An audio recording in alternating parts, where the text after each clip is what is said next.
எல்லாரும் வணக்கம் சொல்லுங்க. இன்றைய நாள் 16/8/2024 நம்மளுடைய கங்கார் மாற்றுத்திறனாளிகள் இல்லத்திற்கு காலை உணவு கொடுக்கறாங்க. ஸ்ரீவர்ஷ கண்ணன், ஸ்ரீராம் கண்ணன் அவங்க தான் நம்ம இல்லத்துக்கு கொடுக்கறாங்க. என்ன காரணம்னா இந்திராணி பத்மநாபன் அவங்களுடைய 30ஆம் ஆண்டு நினைவு நாளை முன்னிட்டு நமக்கு உணவு கொடுக்கறாங்க. அவர்கள் இருவருடைய உடல் மறைந்தாலும் அவர்களுடைய அன்பும் அரவணைப்பும் எப்போதுமே அவர்களுடைய குடும்பத்தினிடத்தில் ஞாபகப்படுத்தி கொண்டே இருக்கும். அவர்கள் தெய்வமாக இருந்து அவர்களுடைய குடும்பத்தாருக்கு ஒவ்வொரு நாளுமே வழிநடத்தணும். அவர்கள் எண்ணக்கூடிய எண்ணங்கள், முயற்சிகள், அவர்கள் செய்கின்ற தொழில் எல்லா வளத்திலுமே முன்னேற்றம் அடைய நம்ம எல்லாரும் சேர்ந்து கடவுள்கிட்ட பிரார்த்தனை செய்வோம். இன்றைய நாள் நல்லதொரு உணவு கொடுத்ததற்காக கடவுளுக்கும் நன்றி சொல்வோம், அவங்களுக்கும் நன்றி சொல்வோம். எல்லாரும் கண்ணமுடி கையை கொடுத்துங்க. திருமதி இந்திராணி பத்மநாபன் அவர்களுடைய ஆத்ம சாந்திக்காக ஒரு நிமிடம் மௌனம் சொல்லியிருப்போம்.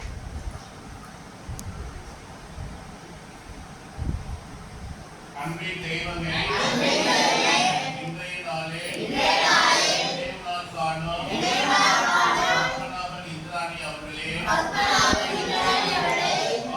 சாந்தியடைய வேண்டுகிறோம். அவர்கள் தெய்வமாக இருந்து அவர்களுடைய குடும்பத்தாருக்கு ஒவ்வொரு நாளும் வழிநடத்தி அருளுமாறு இறைத்து வேண்டுகிறோம். அவர்களது குடும்பத்தில் உள்ள அனைவருக்கும் வேண்டிய நீண்ட ஆயுள், நல்ல உடல்நலத்துடன் நிறைந்த செல்வம், ஓங்கு புகழ், விஞ்ஞானம் பெற்று எந்நாளும் வாழ வணங்குகின்றோம். அவர்களது எண்ணங்கள், முயற்சிகள், எதிர்காலம் எல்லாவற்றிலும் ஒளிமயமாக இருக்க இறைஞ்சி வேண்டுகிறோம். அவர்கள் என்ன தொழில் செய்கிறார்களோ அத்தொழில் மென்மேலும் வளர இறைஞ்சி வேண்டுகிறோம். இன்று காலை உணவு கிடைத்தமைக்காக நன்றி கூறுகிறோம். அந்த உணவினை வழங்கக்கூடிய அனைத்து நல்ல உள்ளங்களுக்கு